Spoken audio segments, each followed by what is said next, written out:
señal abierta de Canal 23 en los 4 departamentos de la zona oriental de nuestro país, también a quienes nos sintonizan por los servicios de cable de Tigo y Claro a nivel nacional. Usted nos encuentra en las plataformas digitales, estamos en el fanpage de TVO Canal 23, en Periscope, en Twitter, y también tiene la opción de descargar la aplicación TVO Canal 23 desde su smartphone para que nos acompañe en toda la transmisión continua de Canal 23 en cualquier parte en el mundo.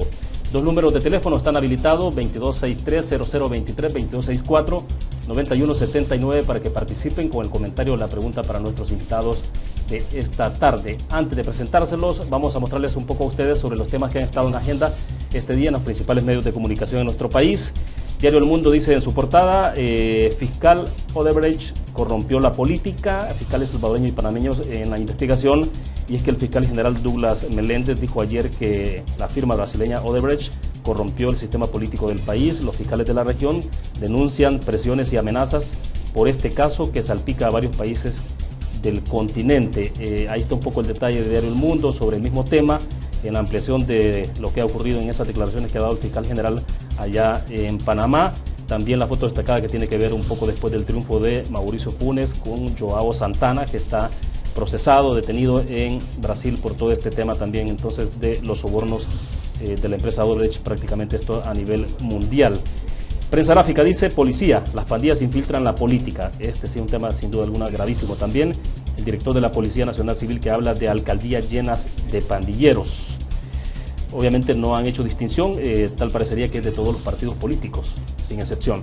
Ahí está el detalle, la policía que advierte infiltración de pandillas en las alcaldías, y el director que ha dicho que candidatos o alcaldes entran a negociar inocentes favores, entre comillas, con pandillas por votos, pero terminan con alcaldías llenas de pandilleros o mercados tomados por grupos criminales. También habría que ver algunos proyectos públicos que se realizan que también tienen esa misma situación. Diario de Hoy dice en su portada, polémico envío de Brigada Médica de Fosalud a Belice. Un grupo de 20 médicos, enfermeras y odontólogos brindó servicios de salud a salvadoreños residentes en ese país. La Sociedad Interamericana de Prensa, que alerta por conducta de persecución contra la prensa. El Salvador apareció como uno de los países donde observan un creciente deterioro de la libertad de expresión. Los partidos y gobiernos que buscan dejar limpia la mesa fiscal para el próximo presidente. Hay reuniones bilaterales en algunos casos. Ya ha habido con el Partido Arena, FMLN, el Partido Gana, IPCN y el PS también, que están en ese proceso. Se supondría que esto es un esfuerzo paralelo también con toda la discusión del proyecto de presupuesto para el próximo ejercicio fiscal. Alertan sobre la distorsión en renovación de la Corte Suprema de Justicia. Diario El Mundo tiene una ampliación ahí sobre la posición de la Fundación Salvadoreña para Estudios Económicos y Sociales, FUSADES, en torno a la elección de magistrados de Corte Suprema de Justicia y un poco la distorsión que se estaría introduciendo a través de la renovación en la Corte Suprema. FEDAES, que abre la elección para la Sala de lo Constitucional, un poco del procedimiento, mecanismo que explica Diario El Mundo, los pasos que se deben de seguir, incluso sobre cuáles son las reformas que podrían realizarse. Este es el destacado un poco, el tema del reglamento, los filtros y cómo encontrar entonces las personas idóneas para esos cargos. Este siempre es el detalle. FUSADES, que propone corregir elección de magistrados con reforma constitucional. Hay declaración de Javier Castro, que dice que simplemente rescatar el espíritu de los acuerdos de paz. Ya se los presentaremos, está con nosotros en nuestros estudios. El Diario El Mundo también destaca que hay un choque en Sala de lo Constitucional y el Instituto de Acceso a la Información Pública por información pública. Esta información que tiene que ver con el ambiente preelectoral en nuestro país, reunión clave para candidaturas de 2018. Simán, que dice políticos se han olvidado de la gente. El FMLN, que cree que la sala podría no aceptar decreto detonantes.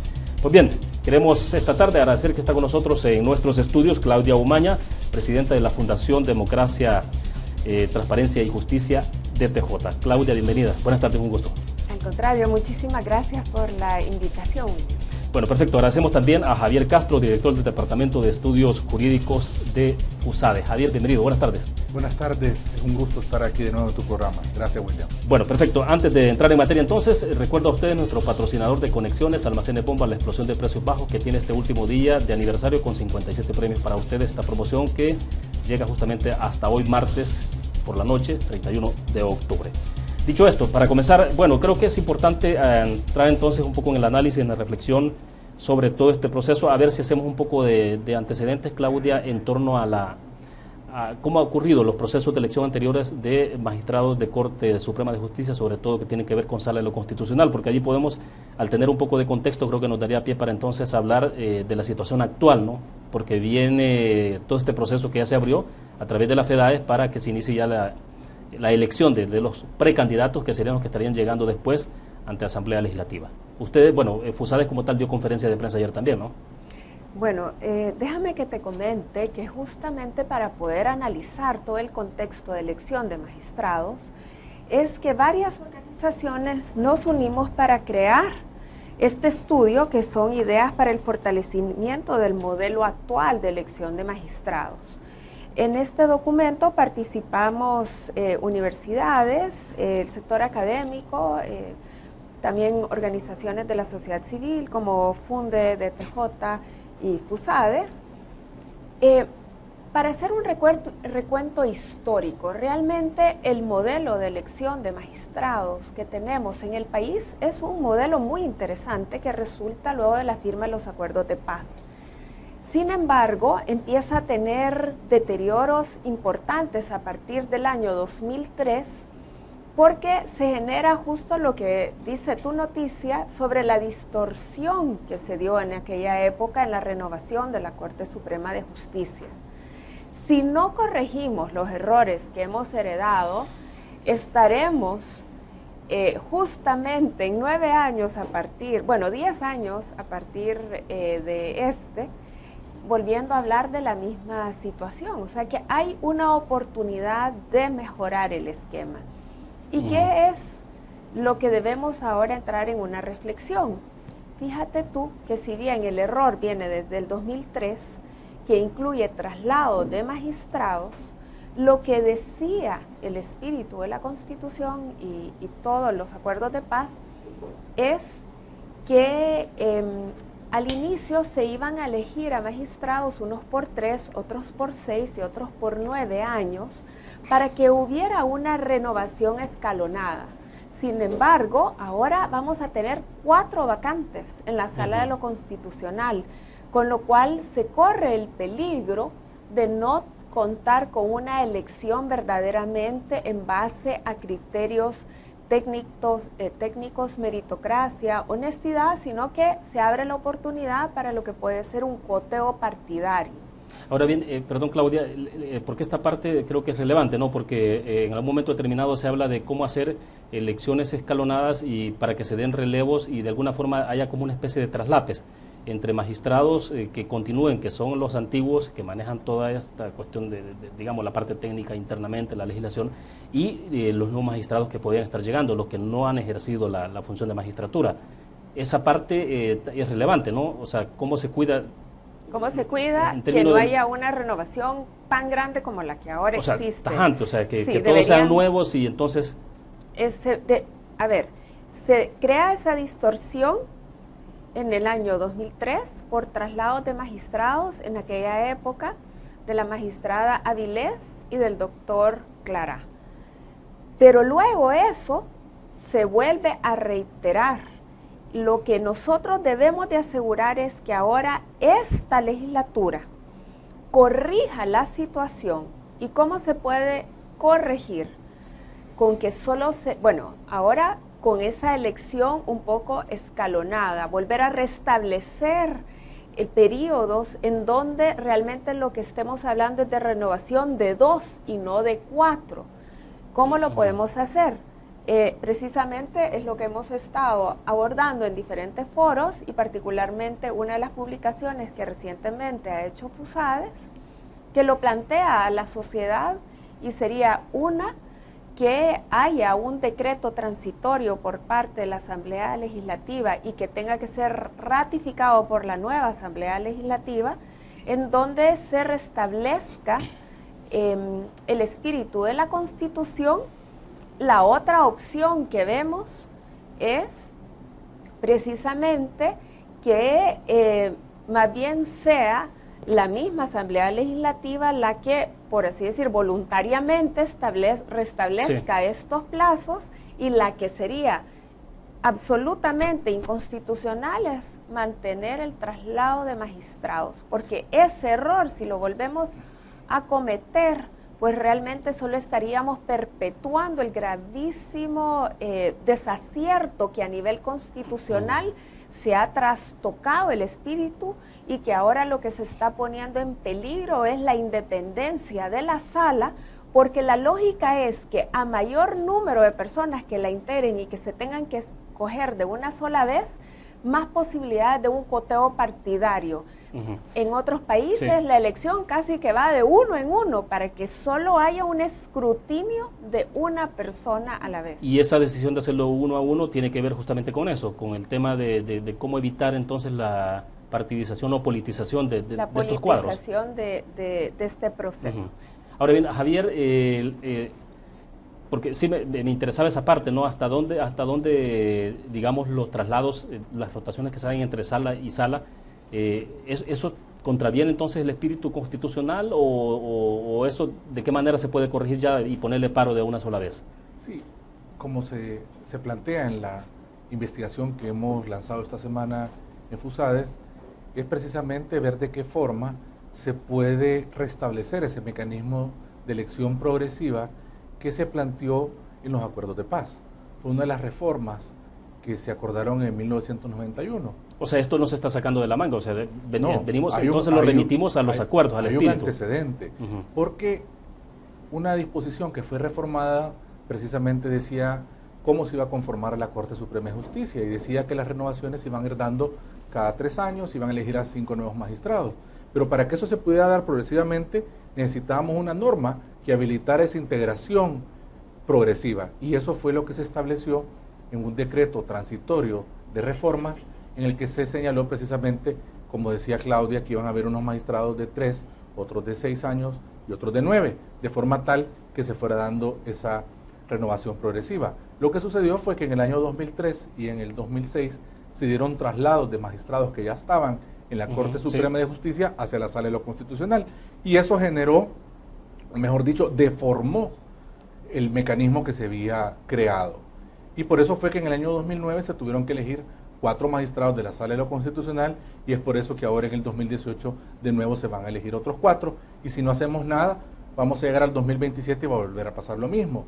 Y tal como indicaba Claudia, el peligro que se corre con las renovaciones colectivas es que hay más espacio para el reparto de cuotas, pero también hay otros elementos. Ahora, me interesaría que aterrizáramos un poco más en esa parte del reparto, o sea, ¿cómo es que funciona esto en términos prácticos para que nos entiendan nuestros televidentes? O sea, eso es algo que se ha criticado mucho en el país, no solo en la Corte Suprema de Justicia, sino que también en otras instituciones del Estado. O sea, sí, claro, pero me refiero un poco a la parte de por qué puede operar en ese caso lo del reparto y no necesariamente cuando se haga de manera 1 a 1, 2. Porque tenés 4. Entonces lo que ha pasado y el problema que ha existido antes es que un partido para agarraba otro 2 y otro 1. Así. Entonces, digamos que se generan más espacios para eso. No quiere decir que siempre se tiene que dar, pero se generan más espacios para que eso suceda. Pero también tiene otro elemento que es muy importante. Se da una transición más armónica cuando esta integración se va haciendo de forma progresiva y así no se tienen unos cambios demasiado drásticos y también hay una continuidad de los criterios y poco a poco también se van introduciendo nuevas ideas que puedan llevar otros magistrados. Entonces esa es la lógica de esa integración progresiva y por eso que estamos planteando que incluso en el documento ya incluimos un borrador de decreto legislativo de cómo debería ser la aprobación de ese mecanismo para que esto se pueda instaurar y se rescate justamente el espíritu del acuerdo de paz, que era que tuviéramos una integración progresiva en la Corte Suprema de Justicia y en particular en la Sala de lo Constitucional. Ahora, alrededor de esto, Claudia, hay una propuesta, es entonces un decreto transitorio y lo otro sería una reforma constitucional, ¿es correcto? Es que lo correcto es un decreto transitorio, pero que implica el mecanismo de reforma constitucional. Así fue como se hizo en el 91. Fue un decreto que se incluyó donde decía que iban a haber magistrados de 3, de 6 y de 9 años. Entonces, eso sería prácticamente volver a hacer lo mismo de nuevo, porque si no, se corre el riesgo de que esto no se repare o que se establezca una forma de hacerlo que no sea de una forma muy sólida y que sea expuesto a riesgos de una inconstitucionalidad, por ejemplo, si no se hace de forma correcta. Y otra cosa, Lo que sí es importante, porque tú me mencionabas el tema de los traslados. La jurisprudencia de la Sala de lo Constitucional en el año 2012 estableció claramente que los traslados de magistrados de la Sala de lo Constitucional violan la Constitución. El magistrado de la Sala de lo Constitucional tiene que ser electo por los 9 años del cargo y además tiene que provenir de las listas que son enviadas por el Consejo Nacional de la Judicatura a la Asamblea Legislativa. Por ende, un traslado de un magistrado de otra sala a la Sala de lo Constitucional es abiertamente inconstitucional. Ahora, pero esta práctica casi se ha normalizado, digamos, como algo, se ha visto como algo común, o sea, porque se ha hecho en varias oportunidades, ¿no? O sea, alguien de la sala de lo contencioso o de lo penal y lo pasan para otra sala, o sea, una especie de rotación que de repente se ha asumido como algo natural, ¿o no? No, pero no es natural, sí. porque si bien se hizo en el 2013 y en el 2006, es una manera de hacerle como la vuelta, un fraude. Esto es absolutamente incongruente con la Constitución. Imagínate tú que precisamente lo que debemos de propiciar es un mecanismo que respete esos listados que se conforman a través del proceso que se lleva a cabo por la FEDAES, un poco lo que tú tenías acá, y también por el Consejo Nacional de la Judicatura, este último que une ambas listas. Pero ¿cuáles son esas características que debemos de observar también como sociedad civil? Fíjate que nosotros, como DTJ, junto con CREO, hicimos este pequeño panfleto precisamente para explicar que debemos de buscar magistrados, que el producto final de las personas que integren estos listados sean independientes e imparciales, con conocimientos jurídicos sobresalientes, con compromiso con los derechos humanos, el Estado de Derecho y valores democráticos, con alta calidad moral, conocimiento de los principales desafíos de la justicia constitucional y con temperamento judicial, porque también estas personas, como lo hemos visto, están sujetas a grandes presiones políticas y lo único que debe ser es el cumplimiento a la Constitución. Así que en la medida en que estemos muy, pero muy serios y estrictos, es que vamos a lograr que esto se corrija. De acuerdo, tengo que hacer la pausa comercial, pero antes, lo que tenemos proyectado acá justamente es lo que recoge el diario El Mundo en una de sus ediciones, ¿no? Y un poco lo que plantean allí es sobre el tema del reglamento, cuáles reformas podrían realizarse. Y ahí se habla, por ejemplo, del reglamento de elección que sería reformado, dicen, aproximadamente 30 días y daría los lineamientos para el proceso de elección de los 15 candidatos de FEDAES, la propuesta que tienen para establecer los filtros y transparencia, la reforma que busca elegir a profesionales que no tengan vinculación con los partidos políticos. En todo esto hay como dos fases, ¿no? Una que tiene que ver con la parte formal y la otra es estrictamente con el perfil de profesionales que se pueden conseguir. Pues bueno, hablamos un poco después, vamos a hacer una pequeña pausa comercial en este momento. Les recuerdo a ustedes nuestro patrocinador de Conexiones Almacenes Bomba, la explosión de precios bajos que está de aniversario, esta promoción que termina justamente este día. Vamos a la pausa, regresamos.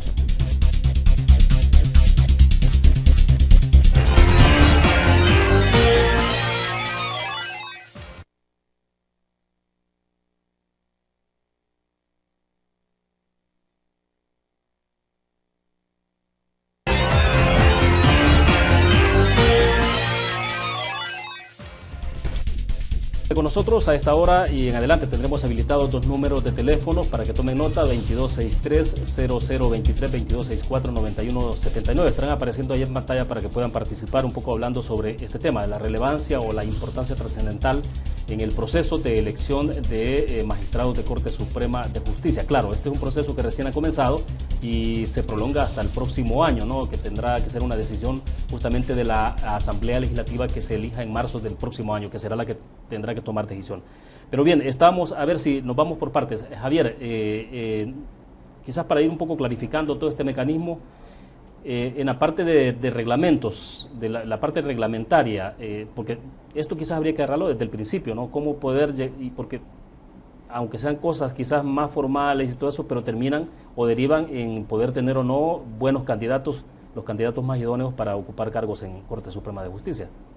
Sí, el mecanismo de elección de magistrados de la Corte tiene 3 grandes etapas. La primera es la elección organizada por FEDAES, que es en la que pueden votar los abogados del país, y es desde donde se eligen a 15 personas que van a integrar esa lista que va a llegar posteriormente a la Asamblea Legislativa. La segunda etapa tiene que ver con la selección que hará el Consejo Nacional de la Judicatura. Podemos después hablar de la labor del CNJ, y ahí surgen también otros 15 nombres, y al final la Asamblea Legislativa va a recibir 30 nombres, dentro de los cuales tiene que elegir a los magistrados de la Corte Suprema de Justicia. Entonces, en esta etapa, que será la primera, será precisamente la etapa de FEDADES, cuyo proceso arrancó hace algunas semanas cuando apareció el registro de elegibles ya publicado en los periódicos. Registro que hay que mencionar que reúne los requisitos mínimos para ser magistrado de la Corte Suprema de Justicia.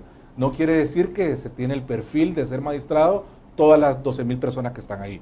Habrán personas excelentes y con los méritos, pero hay que distinguir, y ahí viene el rol de estas siguientes etapas para tener planteamientos orientados a buscar precisamente esos perfiles. Ahora, en cuanto al trabajo de FEDADES, deberá emitirse un reglamento. Quiero manifestar que nosotros hemos señalado anteriormente que creemos que este reglamento debería ser emitido por el Consejo Nacional de la Judicatura. Pero ya que no es así, ahora no se ha logrado, será la FEDADES que lo va a emitir de nuevo, y será muy importante tomar en cuenta varios elementos. Uno es que han habido varios cambios importantes en términos de la forma de elegir magistrados. Ya la jurisprudencia de la Sala de lo Constitucional ha venido señalando reiteradamente todo el tema de la idoneidad, de los requisitos, de la transparencia que debe existir en el proceso. Entonces, creo que uno de los aspectos que debe tener precisamente el reglamento de la FEDADES son esos filtros. Esos filtros para poder identificar personas que justamente no tienen el perfil. Por ejemplo, personas que tengan vínculos con partidos políticos, vínculos formales con partidos políticos, o personas que han sido condenadas en alguna instancia del Estado y que con ello ya no reúnen el requisito de competencia y moralidad notoria, por ejemplo. Deberían estar ya excluidos de participar en el proceso, porque serán personas que posteriormente tampoco tendrán las condiciones. ¿Y qué tan difícil o no es el establecimiento de estos filtros? Porque uno piensa, bueno, pero si ha cometido un delito, obviamente el que está presentando su currículum ahí puede ocultar esa información, y ya ha ocurrido en el pasado, ¿no? Incluso con los diputados, que al final es la prensa la que revela que hay un candidato que tiene problemas serios de ese tipo o otras cosas, pero no necesariamente son las instancias creadas las que pueden determinar, o es por falta de voluntad o porque no se establecen mecanismos más claros. Aquí también, digamos, en cuanto a la labor del CNJ, es más fácil identificar estos mecanismos que se establezcan para evaluar las cualidades que tienen las personas. En el caso de la votación, depende mucho también de lo que propongan las asociaciones de abogados que participan. Hemos visto iniciativas valiosas que ojalá las tomaran en cuenta otras asociaciones, como por ejemplo el Centro de Estudios Jurídicos plantea todo un protocolo para elegir sus candidatos con un proceso transparente que tome en cuenta también los criterios que ha señalado la Sala de lo Constitucional. Entonces, me parece que tenemos que también, por una parte, ver y exigir transparencia en cuanto a conocer los perfiles de todos estos candidatos que se van a plantear. Y fíjate que esto va de la mano de algo también. Uno de los puntos que ha sido bastante cuestionado en el pasado han sido que en estas elecciones se hacen unas campañas de candidatos que son totalmente contraproducentes y no deberían existir. Sino que acá lo que debe haber es una discusión pública, que sepamos qué está ofreciendo ese candidato en cuanto a qué va a hacer para la justicia, cómo se va a manejar, con qué independencia va a poder actuar, que enseñe su trayectoria, su hoja de vida, y etcétera, y que se someta al escrutinio público. Sí, o sea, establecer debates y ese tipo de cosas públicos, ¿no? Exacto, pero que hemos visto en el pasado, ofrecen quitar el examen de notariado, puestos en el órgano judicial, bonos, etcétera, cosas que no ya se parece más a una campaña política. Exacto. Entonces creo que eso va a ser muy importante también tomar en cuenta en el reglamento para que no existan ese tipo de conductas que no son de la altura de una elección. Claudia, sí, perdón. Justamente debemos de reflexionar como sociedad salvadoreña qué queremos. Y algo que deberíamos estar todos muy alerta es a no querer populismo judicial, en donde las personas que resulten electas sean personas que en el lugar de conectar con pensamientos jurídicos sólidos, de todas las formas del pensamiento jurídico. O sea, no es que solo queremos a personas conservadoras, sino que el compromiso con la Constitución, con el Estado de Derecho, con los derechos humanos, pero que la discusión sea absolutamente técnica, en el lugar de estar en el fondo haciendo campañas que tienden a desacreditar aún la profesión de abogados. A ver, aquí tenemos que estar observantes no solo de la parte reglamentaria, porque como que los salvadoreños creemos que si solo volvemos a cambiar otra ley y otro reglamento, todo se soluciona, cuando mucho es de cultura ciudadana y cultura política. Rescatemos que es un privilegio ser abogado, poder correr a la más alta magistratura, pero también votar por las personas más sólidas. Y eso implica también procesos respetuosos del Estado de Derecho y no procesos en donde, o sea, la parte política, veámosla bien, viene en la Asamblea Legislativa. No hay que introducir otra fase política adentro de la elección que hacemos entre abogados, sino que precisamente el espíritu constitucional fue dejarle ese privilegio a los abogados para que nosotros, adentro de nosotros mismos, a través de las asociaciones de abogados, pudiéramos identificar a aquellas personas más talentosas, con mayores conocimientos, con temperamento judicial, con independencia y mucha probidad, para que llegaran a ser nuestros más altos magistrados. Ahora bien, más o menos, ¿cuántos abogados hay en el país? ¿30.000, 33.000? Más o menos, por ahí en el número, ¿no? 30.000. Pero a veces uno piensa que lo mismo que ocurre en los procesos electorales políticos que estamos viendo en nuestro país, que tiene que ver con la apatía, a veces con la abstención, en los abogados también está pasando un poco eso, ¿no? Porque ¿cuántos participan en las elecciones finalmente? Como 5.000. 5.000 más o menos, ¿no? O sea, es bastante bajo. Sí, así que también un llamado para que se vayan a votar. Pero ¿qué es lo que hace que haya mucha apatía en participación? ¿Qué puede ser? ¿Por qué no participan más abogados en estos procesos de elección? ¿Qué puede ser? Falta de conocimiento de las repercusiones, también no se ha depurado el padrón de los abogados. Es muy interesante este tema porque lo hablamos para elecciones de diputados, sí, claro, ¿verdad? O aún presidenciales, pero realmente hay que hacer un análisis de ese padrón. Hay elementos muy importantes que también han pasado desapercibidos. Y es que tú puedes ir a votar en cualquier área del territorio nacional, no hay como circunscripciones. Así que la FEDAES tiene un compromiso muy alto de transparencia y de un buen manejo del proceso electoral. Creo que el país ha logrado, independientemente de que hay sentencias que nos gusten o no nos gusten, realmente la Sala de lo Constitucional cada vez se ha ido posicionando en la mente colectiva de los salvadoreños como un verdadero freno o contrapeso al poder. Así que por ahora también es interesante que algunas instituciones la vean como una amenaza a la Sala de lo Constitucional. Así que hay incentivos tanto para fortalecerla, pero también para debilitar a la Sala de lo Constitucional. Por eso es que la parte de todos los procedimientos tiene que ser ampliamente analizada, y gracias por tener este programa dedicado solamente para este tema, porque creo que esto va construyendo esa conciencia, esa sensibilización. Así que hay que ir a votar, no solo a nivel de todos los que se van a incorporar en esos listados, sino que los abogados muy bien establecidos, para poder precisamente darle el nivel de relevancia y de importancia a esta elección. Un tema que me interesa, Javier, que lo abordemos es en términos de estandarización de todos los procedimientos de elección de estos aspirantes. FEDAES presenta 15, ¿no? Manda 15, CNJ manda otros 15, o sea, estamos hablando de 30. Pero no está estandarizado, digamos, FEDAES tiene sus propios mecanismos, sus propios filtros, el Consejo Nacional de la Judicatura tiene los propios. ¿Es posible o no de alguna forma estandarizar esos dos procesos? Fíjate que es un tanto, o sea, creo que podemos estandarizar lo que es el perfil, porque son los mismos requisitos, tanto el que venga de la FEDAES como el que venga del CNJ, que luego llegará a la Asamblea Legislativa y ahí se confunden toda la lista, ¿verdad? Sí. Es una sola lista. Pero yo creo que sí podemos tener claro qué perfiles debe tener cada uno y es lo ideal que deberían estar en cada una de estas etapas. Ahora, fíjate que yo quisiera mencionar algo que me parece muy importante y es justamente algo que ha sucedido en el Consejo Nacional de la Judicatura y que han creado este manual para selección de magistrados y jueces. Entonces este manual me parece que es un buen instrumento precisamente para que exista transparencia en la selección que hará el CNJ de sus 15 candidatos y también para evaluar los perfiles.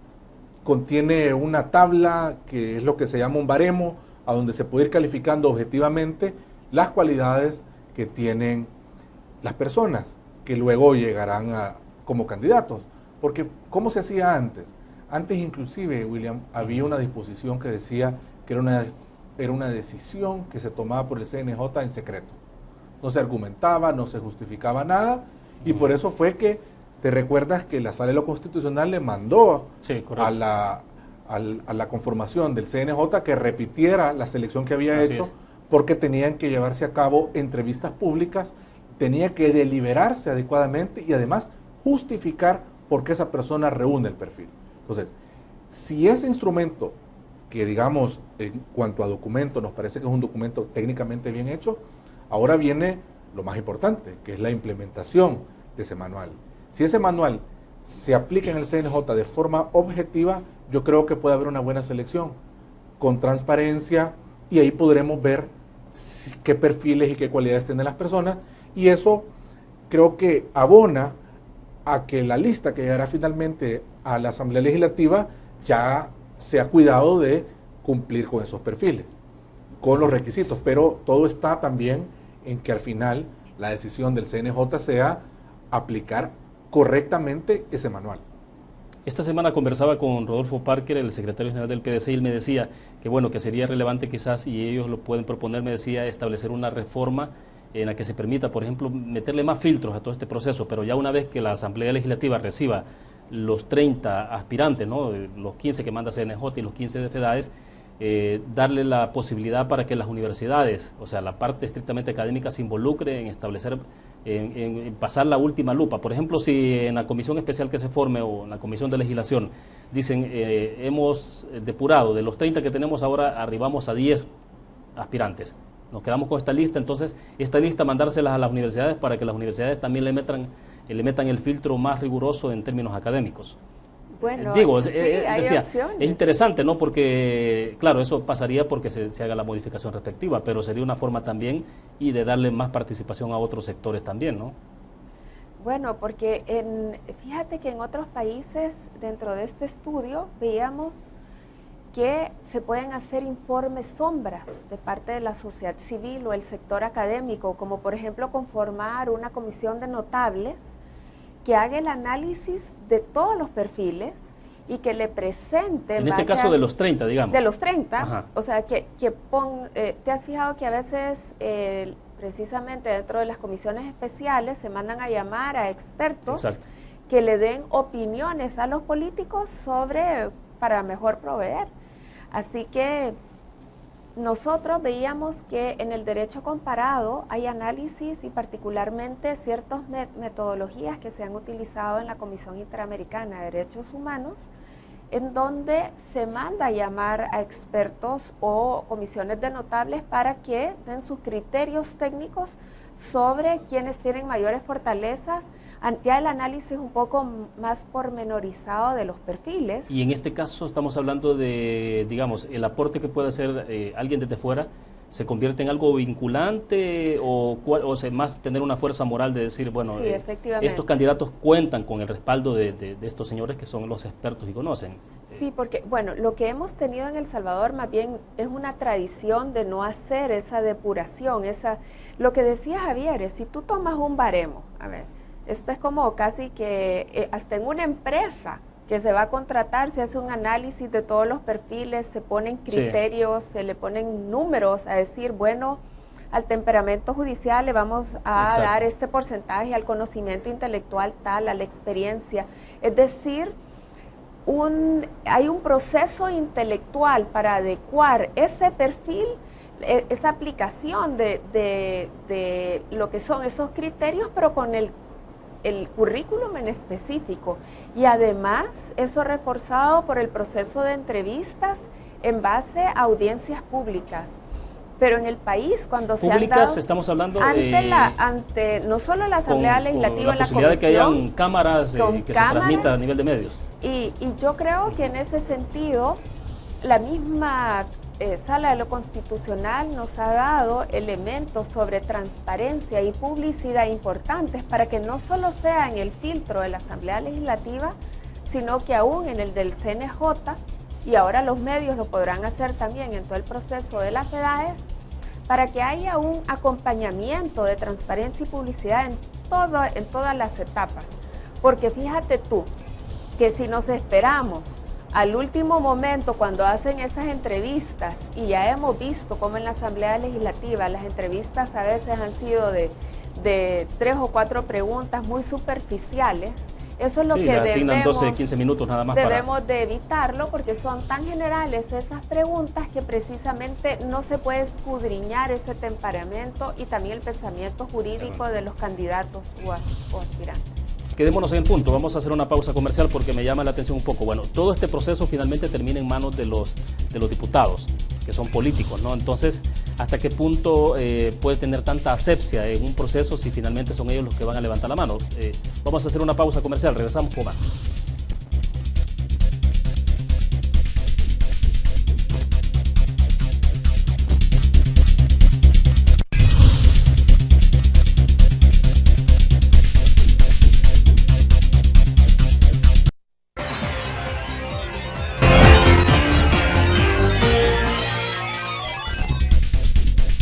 Que me contesten un poco sobre esta parte, ¿no? De que les decía, finalmente esto va a terminar en manos de los diputados, que son, por antonomasia, son políticos, ¿no? Entonces, pero antes de eso, hay una pregunta que quizás tuve que haberla hecho al principio, cuando comenzamos, porque creo que sí, siempre es relevante sobre estos temas cómo aterrizarlos. Es decir, al salvadoreño, esto es sin ser despectivo, desde luego, común y corriente, digamos, el salvadoreño de a pie, ¿de qué manera le afecta o le puede beneficiar de lo que estamos hablando? Porque a veces la gente cree que estamos hablando de cosas tan etéreas o muy del Olimpo, ¿no? Sino cómo lo aterrizamos en términos del ciudadano promedio en este país, en general. Bueno, estamos hablando precisamente de que la elección de la Corte Suprema de Justicia es uno de los órganos fundamentales del Estado, y dentro de ello está la Sala de lo Constitucional, que es el máximo intérprete de la Constitución, y es la que decide el futuro de todos nuestros derechos que están contemplados en la Constitución. Cuando se da una violación a cualquiera de estos derechos, hay una instancia para que los ciudadanos acudamos, y esa es la Sala de lo Constitucional. O cuando se dan abusos de poder de parte del Estado, también acudimos a la Sala de lo Constitucional. Es interesante, William, cuando uno hace un recorrido de algunos derechos que han sido reconocidos por la Sala de lo Constitucional y la jurisprudencia, y que ahora las personas pueden disponer de esos derechos, hablando de acceso a la información, hablando de derechos como al agua, por ejemplo, el tema de los medicamentos. Incluso con los despidos, cuando han habido despidos injustificados. El tema de estabilidad, ¿no? laboral, público, la estabilidad medicamentos de enfermedades crónicas que se han suspendido y que de repente la Sala de lo Constitucional ordena que se entreguen, o términos de libertad de expresión también. O sea, es una gama de derechos que están protegidos y tutelados en nuestra Constitución, y cuando se nos violan, la instancia para acudir es la Sala de lo Constitucional. Ahora, de la semana pasada para acá, a la Sala de lo Constitucional parece que no le ha ido tan bien, ¿no? Sobre todo con esta resolución que emitieron en el caso de los viajes de Mauricio Funes cuando era presidente de la República, entonces, y las restricciones que se supone ha introducido con esta última resolución. Parece que se ha habido mucha discusión en esto y preocupación por decir 2 pasos adelante y 1 para atrás también, entonces un poco de retroceso. Bueno, en ese sentido, en algún momento de mi intervención señalaba que hay sentencias de la Sala de lo Constitucional que pueden tener mayor nivel de controversia. Nosotros en otras, digamos, con otros sombreros somos parte del grupo promotor de la Ley de Acceso a la Información Pública. Nosotros como grupo trabajamos en lo que fue la elaboración y también el acompañamiento del proceso de deliberación de la Ley de Acceso a la Información ante las instancias políticas, primordialmente en aquel momento de la Asamblea Legislativa y también del Ejecutivo. En aquel momento nosotros introdujimos todo el tema de la máxima publicidad. Exacto. Es decir, esa es como la piedra angular en la que está basada la ley, y es que la información nos pertenece a nosotros, los ciudadanos, y deben de haber restricciones muy específicas en la ley, quitando todos los niveles de arbitrariedades.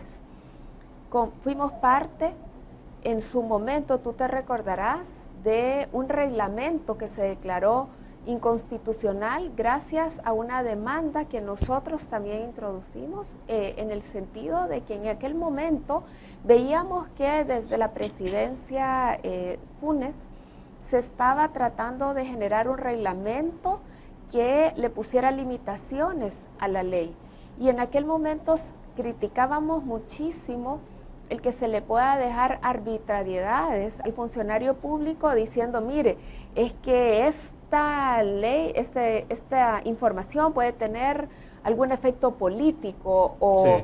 Entonces, esta sentencia, si bien otras sentencias de la sala habían profundizado muchísimo en el derecho de acceso a la información pública, creemos que esta ha sido una sentencia muy controversial. Nosotros esperaríamos que ojalá se pueda revisar este criterio jurisprudencial, porque se le ponen limitaciones, interpretaciones desde el lado del funcionario, que a la hora que el ciudadano se enfrente a una autoridad pública se le niegue información, ya sea que porque se diga que es superflua, que es excesiva, o porque se está tratando de ahogar a una institución. Eso no quita que todas las autoridades pueden manejar como una priorización de cómo se van a enfrentar a las solicitudes de información, pero no introduciendo estos mecanismos que van a ser restrictivos. Así que lamentamos esa sentencia, pero también reconocemos que esta sala había empujado el tema de acceso a la información de maneras muy importantes. Claro. Había unas declaraciones de Edward Sidney Blanco, magistrado de Sala de lo Constitucional, también a principios de la semana, a finales de la semana pasada, creo que fue entonces, en declaraciones que dio a Radio Cadena Mi Gente. Decía un poco, él advertía sobre el hecho de que habían algún sector muy interesado en boicotear el esfuerzo que se está haciendo de investigación, introduciendo una cantidad de demandas y ese tipo de cosas como para mantener entretenida la sala sobre aspectos que pueden ser irrelevantes, mientras hay cosas fuertes que investigar. O sea, entonces, pero no sé si, ¿será que un poco en ese afán también la sala habrá pensado en alguna, no sé, o sea, si ustedes lo analizaron eso? No sé si esa fue la respuesta en atención a esos puntos, pero lo que sí es cierto, William, es que no pueden generarse restricciones al derecho de acceso a la información que no estén contemplados como excepciones en la ley de acceso a la información, que son uno de los parámetros que inclusive la ley modelo de la OEA señala en cuanto al tema de excepciones al acceso a la información. Porque justamente, William, hemos señalado anteriormente de que uno de los problemas que hemos tenido y lo que más ha costado, creo yo, en cuanto al tema de implementación de la ley de acceso a la información pública, ha sido el tema de los abusos en las declaratorias de reserva de información, cuando se trata de información sensible o información que de alguna forma vemos que no se quiere entregar por algún interés que puedan tener los entes obligados. Entonces, me parece que ese criterio que se estableció por la Sala de lo Constitucional puede sumar a que se den mayores discrecionalidades en cuanto a la entrega o no entrega de información. Y la verdad que el ciudadano tiene un derecho fundamental al acceso a la información pública y no tiene que justificar ningún interés para que le entreguen la información, porque la información le pertenece al ciudadano. Sí. Entonces, nosotros creeríamos que así como la Sala de lo Constitucional ha sido clave para proteger el derecho de acceso a la información, ante lo que mencionaba Claudia anteriormente, cuando han querido haber retrocesos a nivel legislativo o cuando se ha querido restringir la información y que se ha tenido que acudir a la Sala de lo Constitucional y que por el reconocimiento que la Sala le dio de derecho fundamental se ha protegido el derecho de acceso a la información. Entonces, en ese sentido y en coherencia a ello, nosotros esperaríamos que se rectifique y que se aclare lo que se ha querido trasladar para efectos de que no vayan a haber retrocesos. Pero sí, aquí hay un elemento bien importante, William. Estamos todos discutiendo sobre este tema que me parece que tiene que corregirse por la Sala de lo Constitucional, pero se ha olvidado el incumplimiento que hubo de la entrega de la información reservada de Casa Presidencial. bueno, al final configura delito eso o no. Si Uno se pensaría que... si se ha ocultado información a propósito, podría determinar el fiscal Sí. si ha pasado algo o no. Pero lo que te quiero decir es que en este caso, negó la información Casa Presidencial. Sí, El claro. Instituto de Acceso a la Información falló también porque avaló la secretividad.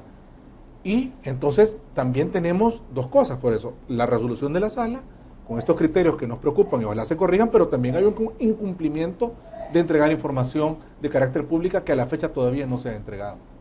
Ahora, el término, en medio de todo esto, el término superfluo ¿es el delicado o es otro? ¿O es en general la misma? El término superfluo te lleva a subjetividades, porque cada quien va a interpretar qué es superfluo, ¿verdad? Y eso abre un abanico de discrecionalidades bastante delicadas, o cuando se dice que solo la información del periodo del funcionario se va a entregar, no la que no le corresponde a ese periodo. Ese tipo de cosas creo yo que tienen que rectificarse y dejar claro cuál es el criterio que se va a seguir para que no se vayan a dar espacios de opacidad. Porque Sí. si no, las entidades pueden empezar a señalar, bueno, mire, no es de este periodo, así que yo no le puedo, ya, como que si no fuera el mismo Estado, pues como que si cada vez que hay cambio de administración pública, entonces ya hubiera una causal de reserva adicional. Lo que estamos nosotros como grupo promotores diciendo, en la ley ya existen los casos excepcionales en los que se puede negar la información. No deben de nunca sumarse nuevos casos, porque más bien lo que se ha logrado hasta esta fecha es ir ampliando la frontera hacia el acceso a la información. Y si ahora se introducen este lenguaje que no es específico, lo que se van a dar son herramientas para negar más información, que es justo lo que venimos nosotros advirtiendo, de no tener más causales de reserva, sino que al contrario. Y por supuesto reiterar lo que justamente decía Javier, que en el caso particular de los viajes del presidente Funes, lo que vemos es que ha habido un incumplimiento reiterado y que ahora se mantiene en el tiempo. Bueno, era imposible que no entráramos a hablar de este tema, ¿no? Porque venimos hablando justamente del papel de Sala de lo Constitucional y lo que viene son elección de magistrados del próximo año, ¿no? Pero como nos quedan todavía algunos minutos para ir cerrando sobre el tema del que iniciábamos, ¿no? Entonces, y concluir, elección entonces de magistrados de Corte Suprema de Justicia. A ver, entonces, sí hay que hacer una reforma constitucional. La reforma tendría que ser entonces por la actual legislatura y luego someterse a ratificación con 56 votos, ¿no? En la próxima. Sería el decreto transitorio para habilitar el mecanismo de elección escalonada.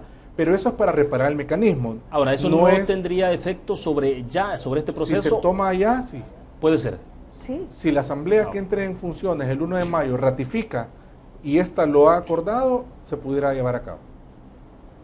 Ahora bien, ¿de qué va a depender entonces finalmente todo esto? Porque la discusión está abierta en este momento. Sí se pueden hacer todos los correctivos necesarios para poder tener una buena elección.